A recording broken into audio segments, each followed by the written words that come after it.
ગુજરાતમાં લોકસભાની ચૂંટણી પૂર્ણ થઈ ગઈ છે, જો કે સુરતમાં હજુ પણ ચૂંટણીનો માહોલ જોવા મળી રહ્યો છે। દેશભરમાંથી રોજગારી અર્થે સુરતમાં વસવાટ કરતા લોકો માટે હજુ પ્રચાર થઈ રહ્યો છે। સુરતમાં હિન્દી ભાષી વિસ્તારોમાં ભાજપ દ્વારા બેનર લગાવવામાં આવ્યા છે, જેમાં યુપીમાં વસતા પોતાના સ્નેહીજનોને ફોન કરીને ભાજપ તરફી મતદાન કરવાની અપીલ કરવામાં આવી રહી છે।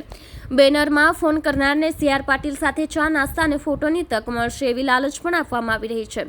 ઠેર ઠેર જાહેર જગ્યા પર ભાજપ દ્વારા બેનર લગાવવામાં આવી રહ્યા છે, જેમાં ગુજરાત પ્રદેશ અધ્યક્ષ CR પાટીલની સાથે સંગીતા પાટીલના ફોટો લગાવવામાં આવ્યા છે।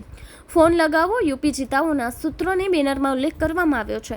બેનરમાં લખવામાં આવ્યું છે કે જે વ્યક્તિ યુપીના 20 લોકોને ફોન કરીને ભાજપને જીતાડવાની અપીલ કરશે તેને ભાજપના પ્રદેશ અધ્યક્ષ CR પાટીલ સાથે ચા નાસ્તો કરવાની તક મળશે।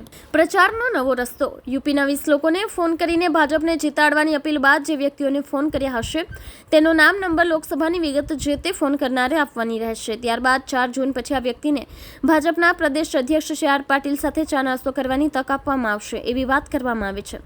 સુરતથી એક ગ્રુપ પ્રચાર માટે યુપી ગયું છે, ત્યારબાદ આ પ્રકારનો પ્રચાર ભાજપને કેટલો લાભ પહોંચાડશે એ તો આગામી સમયમાં જ ખબર પડશે।